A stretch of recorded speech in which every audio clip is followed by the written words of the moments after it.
So Telangana Aryavysya corporation chairman Kalva Sujatha గారితో మనం ఉన్నాం. నమస్తే అక్క, ఎట్లున్నారు అక్క?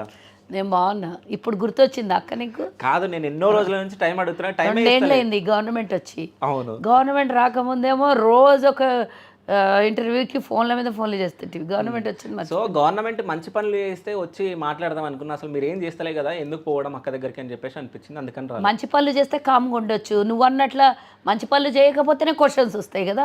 ఓకే, నువ్వు అనుకున్నట్టు, నేను అనన్నది నువ్వు అనుకున్న భాష. సరే, మీరు ఇప్పటి వరకు కాంగ్రెస్ పార్టీ ఏమేమి చేసింది అసలు? ఇప్పుడు 2 సంవత్సరాలు అయ్యింది. అంత పెద్ద స్టోరీ చెప్పాలి ఇప్పుడు? చెప్పాలి కదా, మీరు అడగడానికి మాకే బయట వాళ్ళకి రెండేళ్ల స్టోరీ అడగలేవు కాబట్టి ఇప్పుడు 6 గ్యారెంటీలు కష్టపడే హక్కు మాకు ఎట్లా ఉందో, పదవులు అడిగేది టికెట్లు అడిగే హక్కు మాకే ఉంది.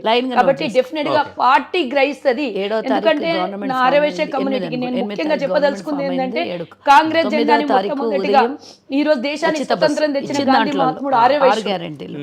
ఉచిత బస్సు మొదటి సక్సెస్, 10 లక్షల ఆరోగ్యశ్రీ వితిన్ 48 అవర్స్ లోపల మేము ఇచ్చిన పథకాలలో 2 పథకాలను అమలు చేసినాం. ఇంకో పథకం రైతుకు రుణమాఫీ 21,500 కోట్లు. 1 by 1 చెప్పని చెప్తా. ఇప్పుడు మీరు మహాలక్ష్మి పథకం అన్నారు. ఆ మహాలక్ష్మి పథకంలో సబ్ గ్యారెంటీల గురించి నేను చెప్తా, ఆగుతావా? ఓకే, నీకు అంత అవకాశం ఇయ్య అని చెప్తున్నాను. ఓకే సరే చెప్పండి. అన్ని నువ్వు ఫస్ట్ ఏమన్నావు, ఏమేమి అమలు చేసినావు చెప్పు అన్నావు. అమలు చేయనివి నువ్వు అడిగినాక అడగక ముందు కూడా నేనే చెప్తా. సరే, అన్నీ నేను చెప్తా. చెప్పండి. నా దగ్గర అన్ని ఆన్సర్స్ ఉంటాయి. మాది ప్రజాపాలన.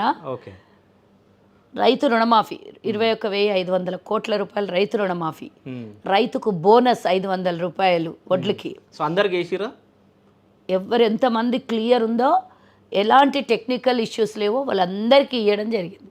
అంటే గవర్నమెంట్ వచ్చినాక పోయి నేను అన్నదమ్ముళ్ళందరూ, తండ్రి కొడుకులందరూ కూడా 6 ఎకరాలు ఉంటే ముగ్గురు 3 ఎకరాలు, ముగ్గురు కలిపి 2 ఎకరాలు అప్పటికప్పుడే పోయి చేసుకొని లోన్ తెచ్చుకుంటే అది డెఫినెట్గా టెక్నికల్ ప్రాబ్లం వస్తుంది. అలాంటివి కొన్ని ఇష్యూస్ ఉన్నాయి.